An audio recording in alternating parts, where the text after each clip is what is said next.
वो और पवन साथ कॉलेज में पढ़ते थे। धीरे धीरे उन दोनों में प्यार हो गया। पर पवन गांव में रहने वाला एक साधारण सा लड़का है। मधु के पिता हमेशा उसे ये बात कहकर ताना देते हैं।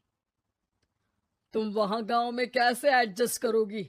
शादी करके तुम गांव तो चली जाओगी, पर अपनी सारी मॉडर्न सोच और चीजें यहाँ शहर में ही रख कर जाना। ये सुनकर मधु को बहुत गुस्सा आता है। तो क्या हुआ अगर वो लोग गांव के हैं? मैं वहां जाकर उस घर को बिल्कुल शहर की तरह बना दूंगी। शाम होते ही मधु पवन को वीडियो कॉल करती है। अच्छा हुआ तुमने वीडियो कॉल कर लिया।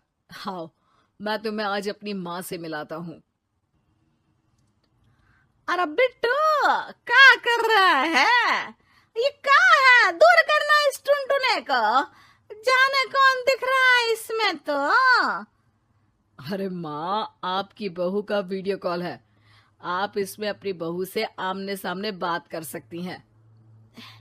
नमस्ते माँ जी, कैसी हैं आप? अरे जेका, ये बहू ने अपने कानों में क्या लगाया है? जो कैसे झुमके हैं? झुमके नहीं माँ जी, इन्हें ईयरफोन्स कहते हैं। इससे सामने वाले की आवाज और अच्छे से आती है। मैं आपको भी ला कर दूंगी। अरे नहीं नहीं, हमें नहीं ना चाहिए।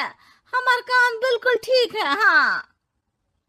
माँ जी की ये बातें सुनकर मधु को अपने पिता की बातें याद आ जाती है और वो उसी वक्त ये ठान लेती है कि वो अपने ससुराल को एकदम मॉडर्न ससुराल बनाकर रहेगी। कुछ दिन बीत जाते हैं। पवन और मधु की शादी हो चुकी है। आज मधु का अपने ससुराल में पहला दिन है। माँ जी, मैं आपके लिए एक तोहफा लाई हूँ। अरे इतना बड़ा तोहफा! अरे कहाँ लाई है रे इस बड़े से बक्से में? मधु बॉक्स खोलती है। ये क्या है? ये वैक्यूम क्लीनर है। मैंने आपको झाड़ू लगाते हुए देखा तो सोचा अब आपका काम आसान हो जाएगा। अरे वाह बहू वाह, तूने मुझे झाड़ू लगाते हुए देखा तो तू मेरा हाथ से झाड़ू लेकर खुद भी तो लगा सकती थी ना।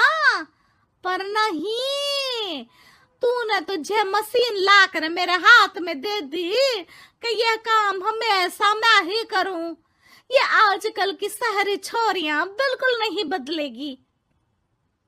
मधु को मन ही मन गुस्सा आता है, पर फिर भी अपना गुस्सा भूलकर मधु माँ जी को वैक्यूम क्लीनर इस्तेमाल करना सिखाती है। अगले दिन मधु सुबह उठती है तो ये आंगन में से कैसी आवाजें आ रही हैं?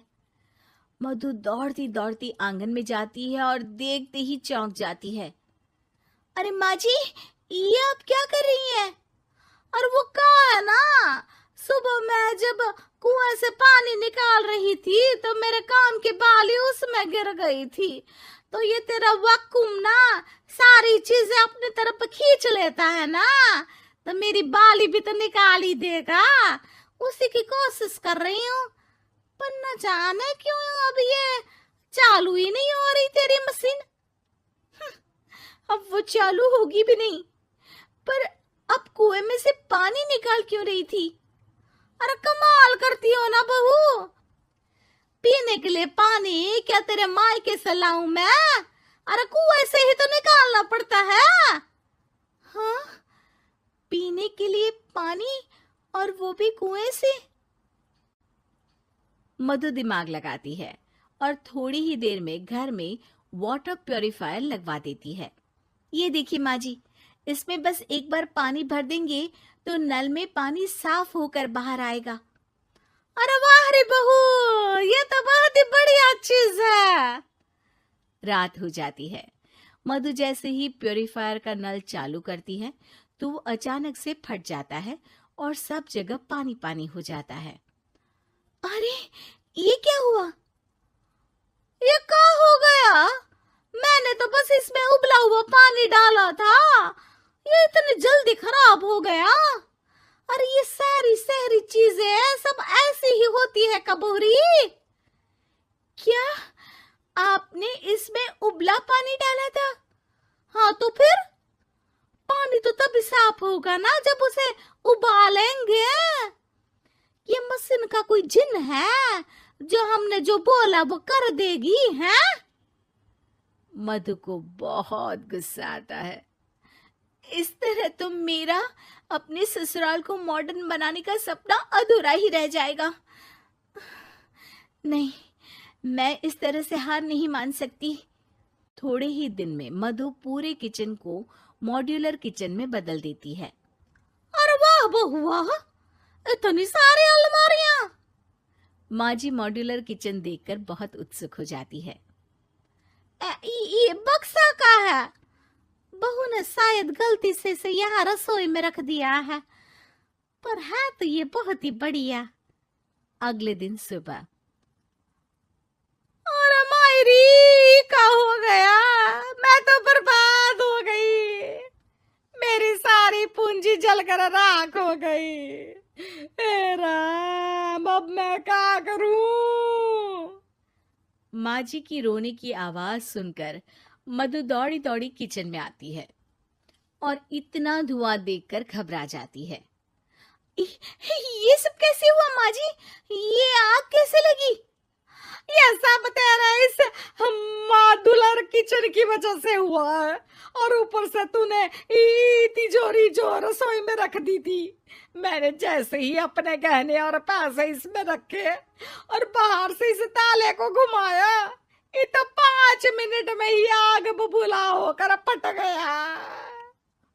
अरे माँ जी, ये तिजोरी नहीं है, ये तो माइक्रोवेव है।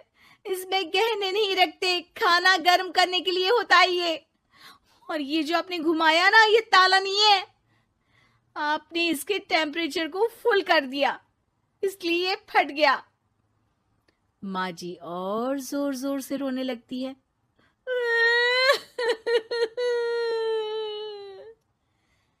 मधु सर पीट लेती है और कसम खाती है कि अब ससुराल को मॉडर्न बनाने की कोई कोशिश नहीं करेगी।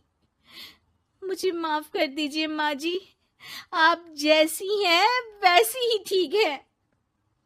मधु को अपने पिता की कही बात याद आ जाती है और मधु वापस घर और किचन को पहले जैसा ही कर देती है।